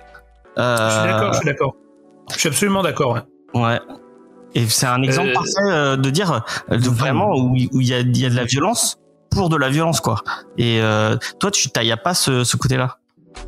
Mais c'est dû aussi avec ton côté très intimiste, en fait, donc t'en parlais, en fait, tu te sens beaucoup vraiment sur le ressenti, vraiment sur les émotions brutes, et ça se ressent vraiment, en fait, on est extrêmement proche des personnages, et donc forcément on n'a pas du tout la posture d'un spectateur voyeur, au contraire on est complètement avec eux, quoi. Ça se voit aussi dans la représentation des corps, etc. Enfin, il y a vraiment pas mal de choses que en lisant, et dès le premier tome on s'était dit et on l'avait dit qu'on était impressionné aussi par ça, quoi. Que t'avais je m'égare, pardon.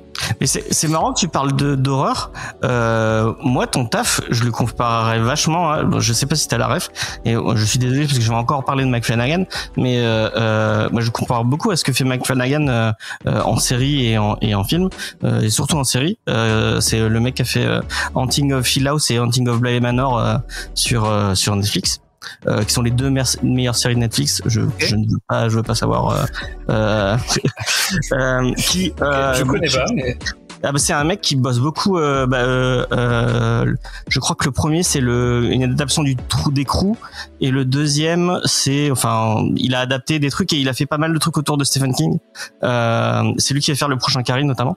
Et je pense pour moi c'est l'auteur le réal d'horreur, le meilleur réal d'horreur qu'on a en ce moment. Et en fait, ce qu'il fait, c'est qu'il utilise l'horreur, mais en fait, ce qu'il va te proposer, et notamment ce qu'il fait dans Bly Manor et Hill House, en fait, il parle de drame. C'est des drames familiaux. C'est pas vraiment de. Il rentre dans l'intime du personnage. Et il va te parler de ce que de leur ressenti et de leurs sentiments avec en fait l'horreur c'est un prétexte pour pouvoir se permettre de les mettre un peu plus à nu et de pouvoir jouer avec les sentiments de ces personnages-là. Et en lisant Il brûle, on a un peu le même sentiment que tu aimes la fantasy et peut-être la dark fantasy, mais c'est pas ça qui t'es pas là pour livrer un récit de dark fantasy à la Conan ou à la tu veux parler des sentiments de tes personnages et tu veux faire évoluer tes personnages, quoi. Enfin, ouais. Alors clairement, oui, c'est ça que je veux. Enfin. Maintenant, je veux ça dans un récit de medieval fantasy. Enfin, les deux se joignent. C'est juste que je suis pas là juste. J'ai pas mis des personnages. J'ai pas pris n'importe qui dans la rue pour les mettre dans une histoire de medieval fantasy, parce que tu vois, tu as parlé du fait de prendre l'horreur comme un prétexte. Ben moi, j'ai pas fait l'inverse non plus. J'ai pas créé des personnages comme prétexte pour faire du medfan, quoi. En fait, j'avais envie de raconter. Le truc, c'est que je voulais raconter l'histoire de ces personnages-là qui vivent dans un monde de médiéval fantastique. Et pas n'importe quel monde, le monde que je crée, et on verra bien où est-ce qu'il va, et voilà.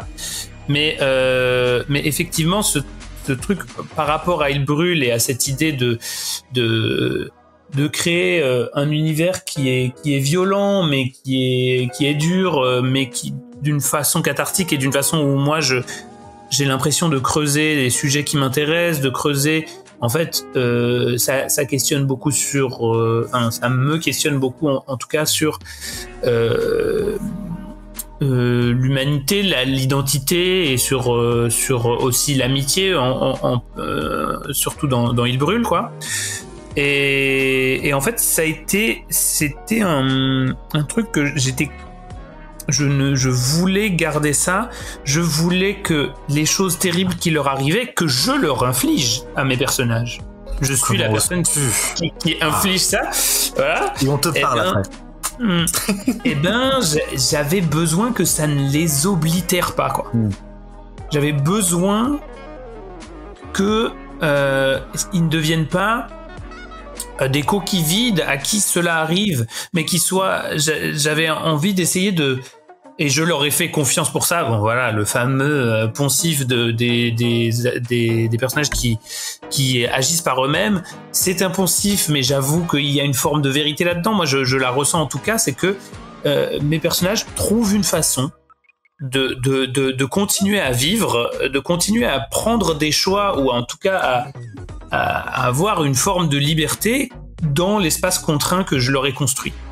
Et en fait, c'est tout ce truc d'essayer de leur inventer, de décrire la façon dont ils vivent ça, et de peut-être pas prendre la première réaction logique, mais la deuxième ou la troisième, ou se permettre d'être surpris par rapport à certaines choses.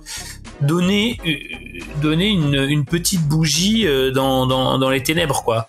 Parce que j'avais besoin que, par exemple, ce qui arrive à Pluie, notamment, je trouve que c'est plus parlant, parce que c'est le personnage qui a le plus de contraintes dans le tome 2.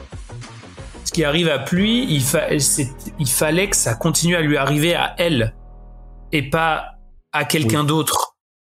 Il fallait pas que, si Ongle était là, ça ne serait pas pareil. Et ça se joue beaucoup aussi sur la relation qui évolue avec le mage. Et c'est pareil pour le mage.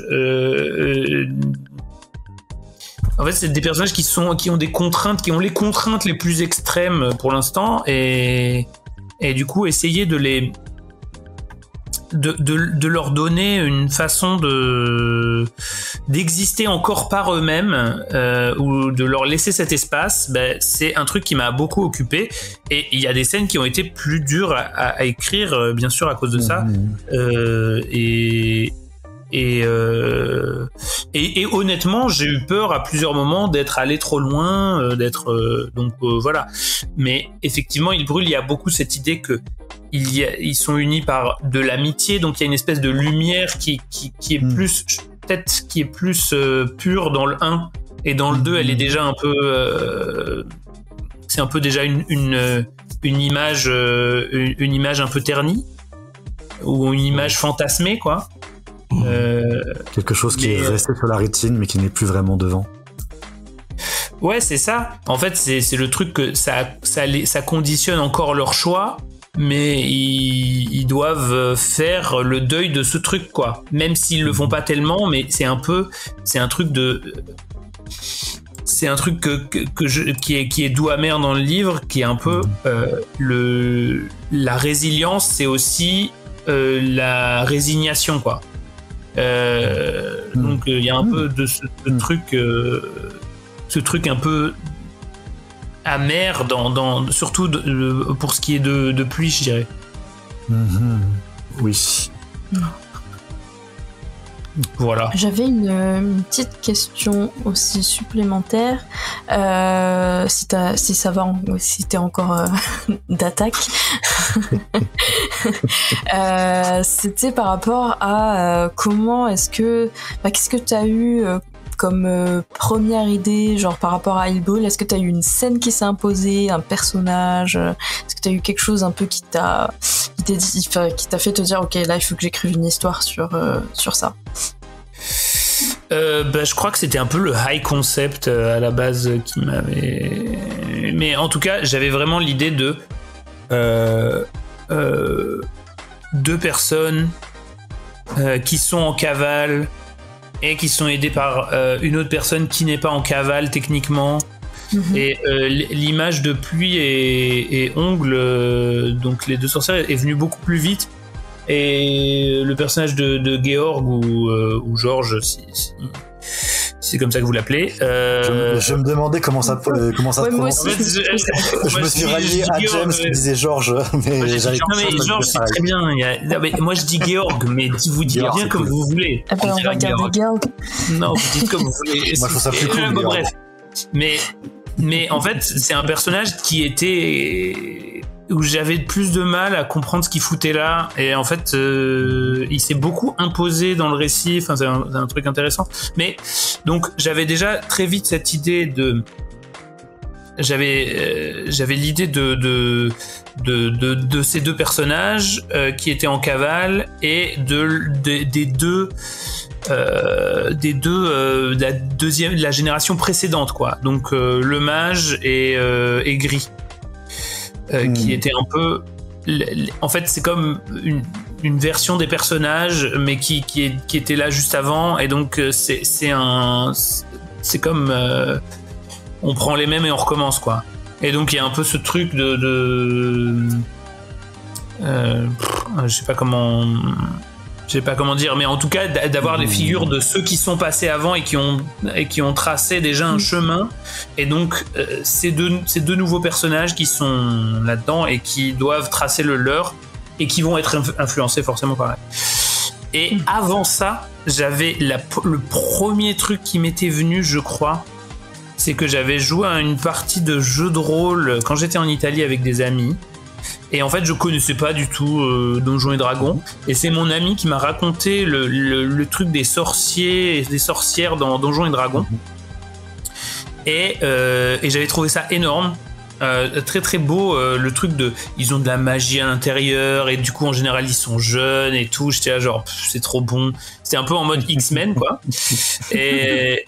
Et du coup mon premier personnage du coup dans Donjons et Dragons, c'était une sorcière qui s'appelait Gris, et qui était très jeune et qui était très un peu zinzin, quoi. Et en fait à la fin de l'histoire, elle partait dans les bois parce qu'elle avait plus de moins en moins de liens avec l'humanité. Et en fait, c'est là que j'ai laissé le personnage. Et du coup, je me suis dit, ah ouais, bah, qu'est-ce qu'elle est devenue, et donc ça m'avait donné beaucoup envie de parler de ça. Ce personnage aussi, en tout cas. Ah ouais. Bah, j'adore le personnage, moi, vraiment. Son évolution est vraiment assez impressionnante aussi. Ouais. Mais ouais, et X-Men, j'en parlais, mais X-Men a été une grosse... Enfin, j'ai beaucoup pensé à X-Men aussi, je connais pas très bien, mais en fait, l'espèce de truc de les mutants dans le monde, en fait, et d'avoir... Oui. Et ça partait un peu de cette idée que, bah voilà, t'as des figures... t'as des figures genre... importantes comme Xavier et Magneto. Essayer de mettre un monde où, alors en fait, comment on fait quand maintenant que tu le dis, ouais, ça devient oui, en plus extrême, je dirais surtout le Xavier. Xavier, c'est pas autant un collabo que le mage, quoi. Mais du coup, alors je sais. Moi, ça se trouve qu'il m'est inventé un truc tout seul et qu'il me suffit tout seul dans ma tête. C'est ce que je posais comme question tout à l'heure. Je sais pas si vous vous souvenez du Dadian. J'ai eu l'impression en lisant le premier, le mage, c'est le mage. Et j'ai eu l'impression qu'en lisant le deuxième, en fait, on avait une espèce de révélation que le mage, en fait, c'était la mage. Et non, je me suis trompé. Pas eu cette... En fait, je pense que, enfin, moi personnellement, j'ai perçu que le genre était pas forcément giga important dans le. Oui, bah, mais comme mais c'était pas forcément une femme au début, qui s'était à l'attaque de sorcière. Puis il y a un moment où après, c'est un démon, donc il y a aussi ce truc. Ouais, bah, en fait, c'est Diane l'a dit. En fait, c'est tout un truc de subterfuge, le mage. En fait. D'accord, ok. Alors, c'est un truc de wokiste. Il devient pas la mage. C'est le mage, quoi. D'accord. J'ai inventé un monde où ils n'ont pas cet outil-là. Alors de 1, parce que je me sentais pas de le prendre en main à l'époque où j'ai commencé. Maintenant, j'accepte que ce monde, il n'y a pas cet outil-là. il n'y a pas cet outil de non-binarité ou quoi que ce soit. Le mage, c'est un personnage dont on se dit que son nom c'est le mage, enfin on ne sait pas trop qui c'est, donc c'est le mage, c'est son rang, c'est son titre. Ouais. Et du coup, bah, voilà, ça dans le tome 2, au début du tome 2, les gens l'appellent Kaphir. Donc on est là, ah ben voilà, c'est ça son petit nom. Voilà, c'est le nom Kaphir. C'est comme ça qu'il s'appelle. Tout le monde le genre au masculin, mais en général, tout le monde dit le mage. Mais je vais peut-être pas dire ce que veut dire là-dedans, dans ce truc de Kaphir. En fait, j'ai mis ça en place pour que les lectrices se disent ah, il s'appelle Kaphir. Et que en fait, cette idée-là que on a une identité sur lui, on lui marque un nom, et je l'ai faite pour que j'ai fait cet effet-là pour que par la suite on se rende compte qu'il est dépossédé de tout en fait. Il n'a rien qui lui appartienne. Ouais. Donc, ça renverse un peu les attentes qu'on a par rapport dans le premier tome où il est très puissant et il paraît vraiment être en charge des choses. Et en fait, pas tant que ça. Ouais, c'est ça. En tout cas, merci beaucoup parce que j'ai eu du coup dans la tête une de mes chansons préférées de Camille, la chanteuse Camille, qui a une chanson qui s'appelle Kaphir sur son album Glory Hall que j'aime beaucoup. Donc je vous invite à l'écouter si vous connaissez pas. Ça s'écrit K-F-I-R. K-F-I-R. Voilà, de Camille, et j'aime beaucoup ce morceau. Waouh. Mais voilà. Et donc pour te répondre, James, j'ai effectivement mis beaucoup plus de marqueurs féminins, de stéréotypes de genre féminin sur le mage dans le 2. Ouais. Mais c'était un peu pour justement mettre une confusion là-dessus. D'accord, ok. Voilà. C'est vrai que du coup, c'est pas les questions de genre, si je peux rebondir. Dans le premier, on pouvait se poser du coup la question parce que souvent les histoires du coup de sorcières sont très marquées du coup par des oppressions misogynes, etc. C'est plus vraiment la question centrale dans le tome 2 en tout cas, où ton lore building a un peu évolué par rapport à vraiment pris une ampleur qui est un peu différente, et ça c'était aussi une évolution qu'on a pris plaisir à découvrir aussi, qui donne une nuance un peu sympa. Bah ça me fait plaisir, écoute, parce que c'était clairement un truc que j'ai fait volontairement, un peu en torpillant le Anis du passé, et que j'étais content de faire. Ouais, bah, il est chiant ce mec. Mais en gros, ouais, parce que en fait, au départ, j'avais beaucoup plus l'idée d'avoir fait de faire un monde qui était effectivement misogyne et raciste. Et après, dans le deuxième, j'étais là, je suis dans un monde imaginaire, je peux pas. Enfin, déjà, dans le 2, je me suis dit. J'aimerais bien que ce soit pas une métaphore directe d'un truc de notre monde. J'aimerais bien qu'on se dise, en fait, les sorciers et les sorcières dans ce monde, c'est juste les sorciers et les sorcières, et on peut le transposer à n'importe quoi si j'avais pas besoin de surligner avec une autre différence. Et effectivement, ça passe beaucoup par le personnage de Tabris, qui est, on s'attend pas trop à ce que du coup, en s'imaginant, parce que effectivement beaucoup de gens peuvent avoir assimilé le 1 au fait que je parle de misogynie, etc. Que la personne derrière l'Inquisition est une femme. Il y a évidemment, j'avais un petit côté, je vais essayer de rebattre les cartes de ça aussi en fait. Et aussi parce que je pense que plus jeune, j'avais peut-être une espèce de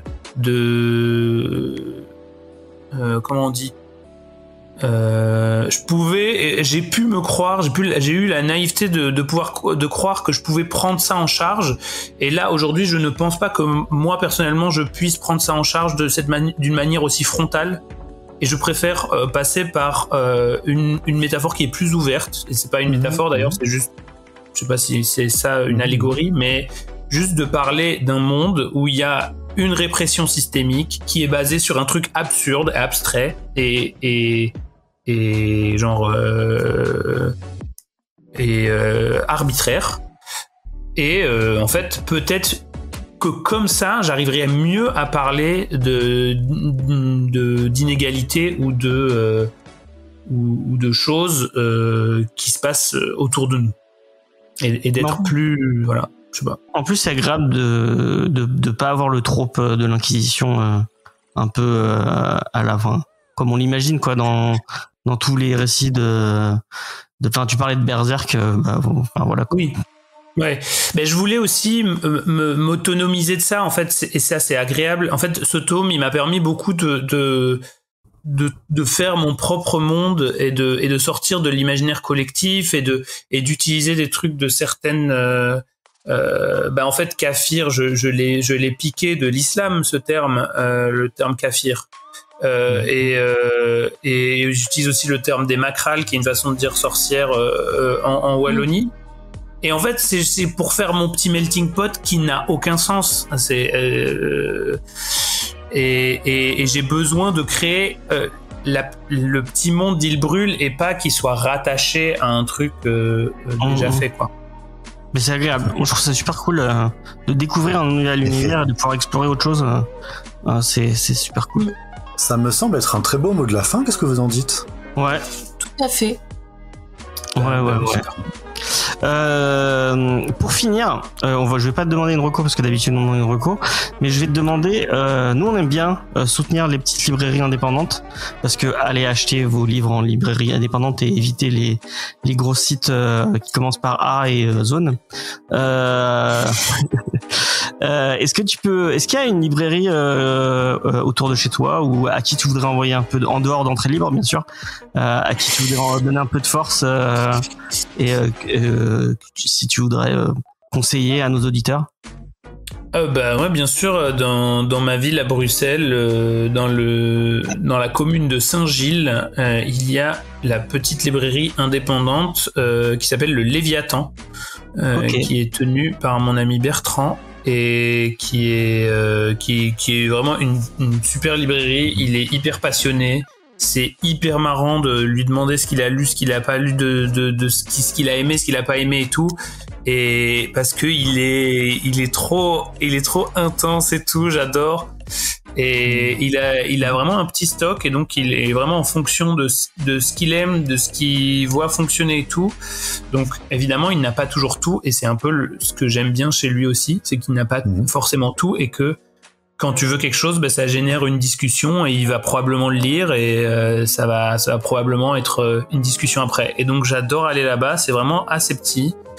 J'ai fait le lancement de mon livre là-bas. Donc je suis ami avec lui et on a beaucoup d'amis qui sont dessinateuristes aussi et qui sont aussi amis avec lui. Donc on a fait un lancement hyper marrant où on a fait des DJ sets de copains et tout. C'était vraiment ambiance. Je me suis dit qu'on était un petit âge d'or de Saint-Gilles dans notre petite dans le petit groupe là. C'était super trop chouette. Trop cool. Est-ce que tu vas faire une tournée dédicace ou enfin tu sais pas encore prévu Alors c'est prévu mais pas encore fiché dans la roche. Le 12 et le 13 je serai en dédicace à Paris. Ok. Je vais à BDnet Nation et Bulle en vrac si je ne m'abuse le 13. Enfin, j'ai pas encore fait les annonces. Et à part ça, je serai au festival de bande dessinée de Colomiers, de la ville de Colomiers. Je sais pas si de Colomiers, pas de qui est un festival qui est axé beaucoup sur la bande dessinée alternative ou dite indépendante, enfin voilà, et où j'ai une expo autour de Île Brûle. Et donc là, je dédicacerai là-bas, bien sûr. Et puis après, j'ai des demandes à faire. Enfin, on doit préparer des trucs, mais ce sera probablement en 2026 parce que l'approche de décembre est déjà arrive déjà quoi. Ouais, ok. Voilà. Moi, je sais pas si je pose la question, mais bon, je me permets quand même. Est-ce que tu fais Angoulême ou pas cette année? J'ai pas fait d'annonce sur le sujet pour l'instant, donc je préfère pas répondre officiellement, mais je suis de très près bien sûr le boycott et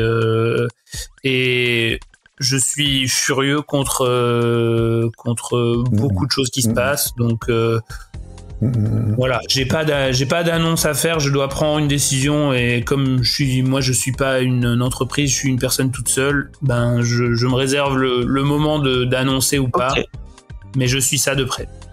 Ok.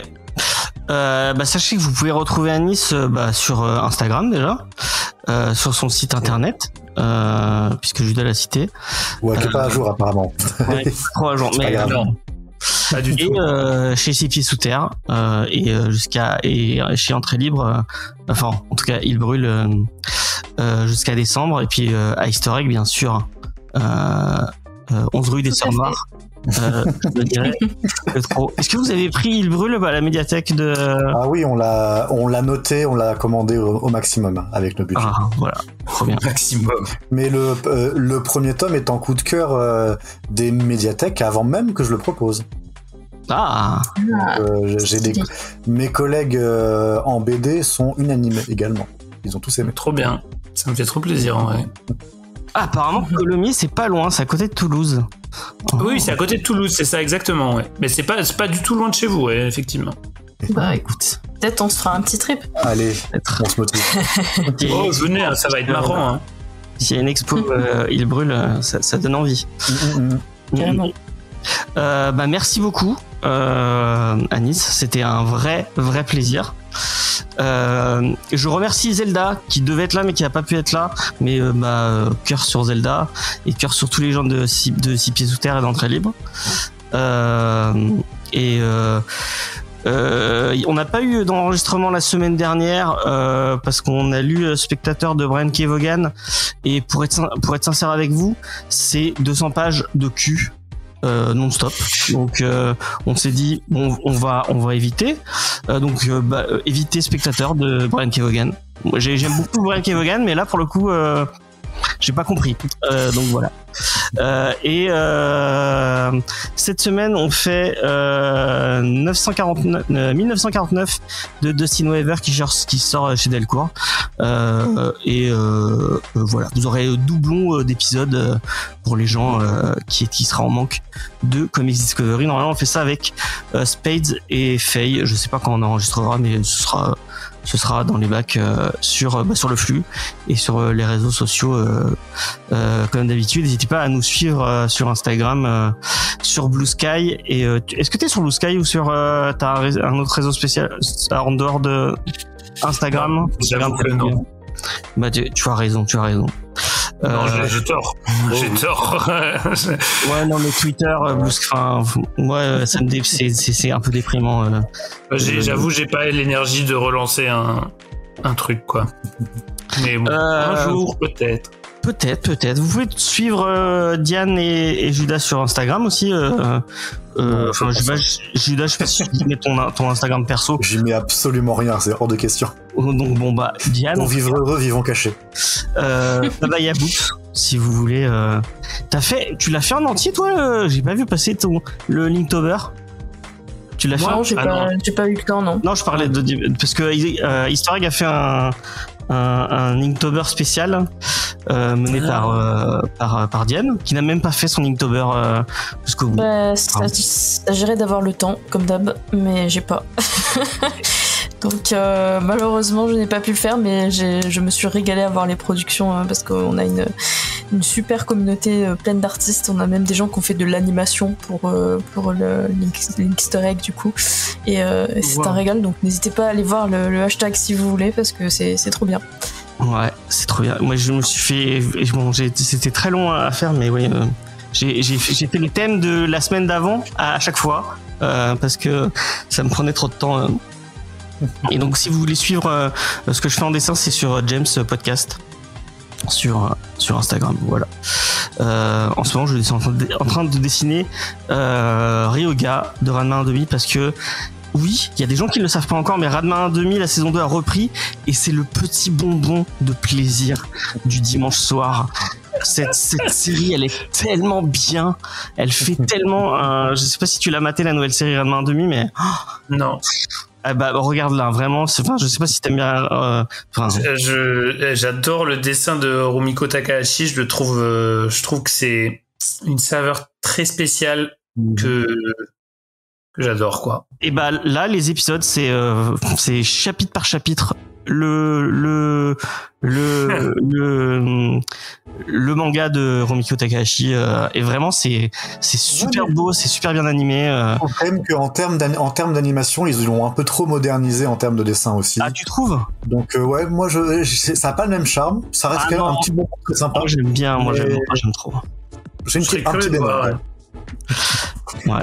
Et en plus, on n'a pas les cheveux violets dégueulasses de shampoo qu'elle avait dans la vieille version. Elle a des beaux cheveux bien bleus comme il faut. Donc ça va. Bref, regardez Ranma, c'est trop bien. Sur ce, on vous dit à la prochaine. Merci de nous avoir écoutés. Merci beaucoup Anis, merci chers auditeurs. Merci beaucoup Anis. Mais voilà. Merci. C'était un vrai plaisir. Désolé, j'espère que je vous ai pas trop enchaîné, quoi. Oh non, c'était trop bien. Non, c'était parfait. C'était passionnant. Quelqu'un de passionné, de passionnant, c'est tout ce qu'on aime. Bah, trop bien. Merci de m'avoir invité, en tout cas. C'est grave cool. À la prochaine. Merci d'être venu. À la prochaine. Salut. Merci. Salut.